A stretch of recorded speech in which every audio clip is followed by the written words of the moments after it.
Welcome to First Presbyterian Church and welcome to First Fellowship. My name is Joe Fulton. I'm the coordinator for this Sunday night activity, just one of the activities we have at First Presbyterian on Sunday evenings.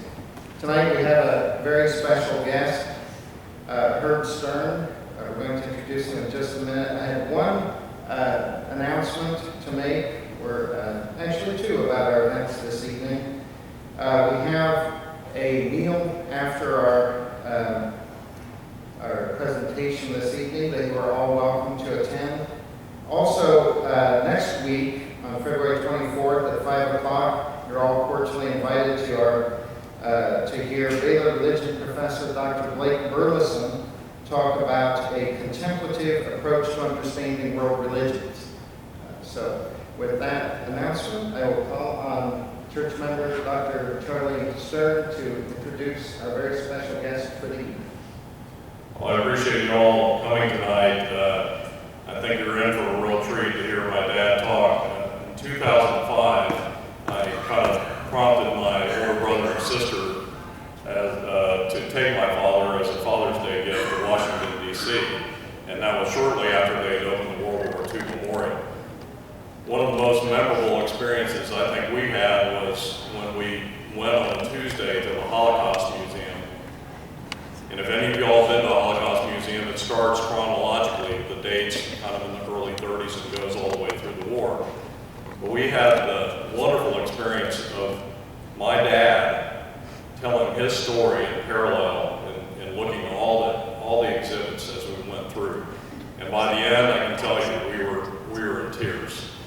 Tears of pride, tears of joy, and tears of love, but something my dad taught me a whole lot about honesty and tolerance, trying to respect your fellow man, seek to understand your fellow man and what differences they may have. Otherwise, you may turn to the more evil parts of the human nature, and that is looking at people with hatred. So, anyway, I wanted to turn this over to my father, our hero, Herb Stern.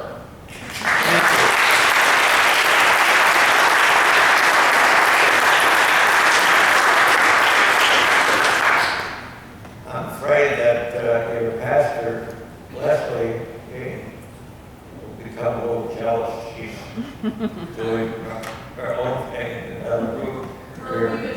And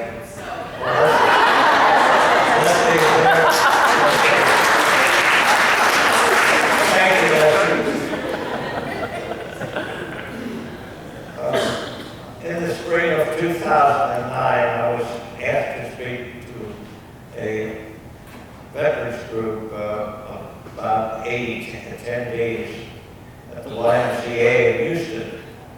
And before I launched into my talk, I asked for a show of hands, asking if there was anyone there who was not a citizen when they enlisted or were drafted. No one raised their hand. Turned out that I was the only one at the time who was not a citizen when I was drafted. This was in the summer of 1941. How did this come about? Well, I was born in Berlin, Germany in 1919 at the end of the First World War. Germany was defeated in shambles, economically, politically in ruins, and a terrible inflation was booming at the time. The Weimar Republic barely functioning. There were about 10 parties, as I remember. There were functioning parties at the time, and their representatives fought in the German parliament, the Reichstag, at that time, and it was just a terrible period of time. Despite these dreary conditions, my parents, when I was a toddler, seemed pretty well off. They were heirs to several textile factories, which also went into bankruptcy a year or two after I was born. My dad, who had studied law, became an international insurance broker and and also represented Lloyd's underwriter firms that were in England at that time. Our life was quite comfortable. We owned a car, which was highly unusual at the time. We even had a chauffeur and a housekeeper, and lo and behold, the French governors. So as a family, traveled frequently in style, as I remember, and all over Europe. From my age of 6 in 1925, I began grade school at a nearby school with my home. In 1929, I entered what they called in those days a classical gymnasium. That meant they taught Greek and Latin, vocations or in Latin.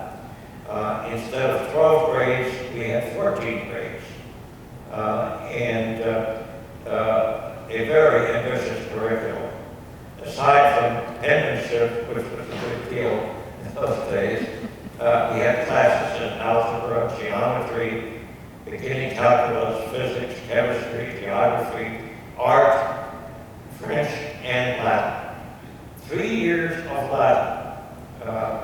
I became so fluent that a good many years later, I was in Rome, Italy, and encountered a Roman gladiator and asked him for directions to the Colosseum in Latin. Also, I remember discipline in German schools were always enforced with a bamboo rod, and many of us can remember us trying to our rear ends at that time. Also, there was a very intense sports program in the early afternoons after classes. Outdoor sports in the spring and gymnastics in the winter. You could almost, if you saw in the Olympics, you could almost figure all the different contraptions that we were working on all the time. Once a week, our class would separate according to religious affiliations. I was in a class of Jewish students. A prominent young rabbi was our teacher. We seldom, for some reason, had instructions in religious customs, Jewish history, or rituals. Instead, we learned very much about the new Palestine, its growing infrastructure, the building of new cities. The rabbi turned out as an ardent Zionist. Not once did he bring up the violence and terror attacks in those days that were being perpetrated by large Jewish gangs, actually, against the British, who were the occupiers of Palestine, and against Arab civilians. Anti-Semitism in schools or in social life in the early 1920s were mainly under the radar screen. In the late 1920s, however, we were faced with intense propaganda and hostile attitudes, and as the NSDAP, as they called it, the Nazi Party, was gaining power, and not only in the parliament, but in everyday life.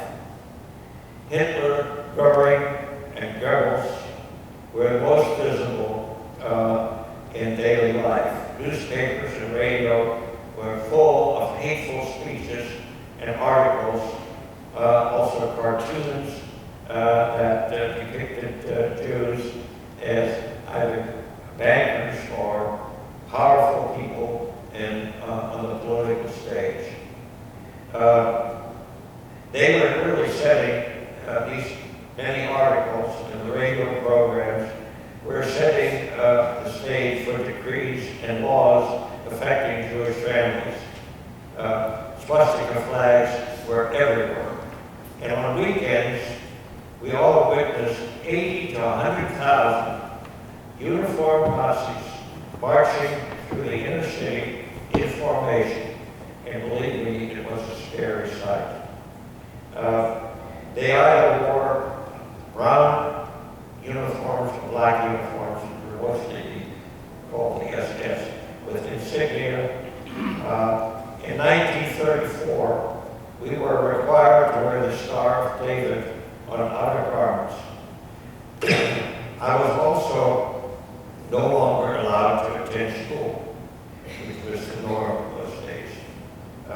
every Jewish business was taken over by Nazi Party businessmen. Doctors had hospital visits revoked. Attorneys could no longer practice in courts. Less than a year after I fled Germany, Nazi stormtroopers routinely trashed Jewish-owned businesses, including synagogues. They also harassed known gays, gypsies, and outspoken clergy, because a number of the Protestant clergy were very outspoken in the pulpit.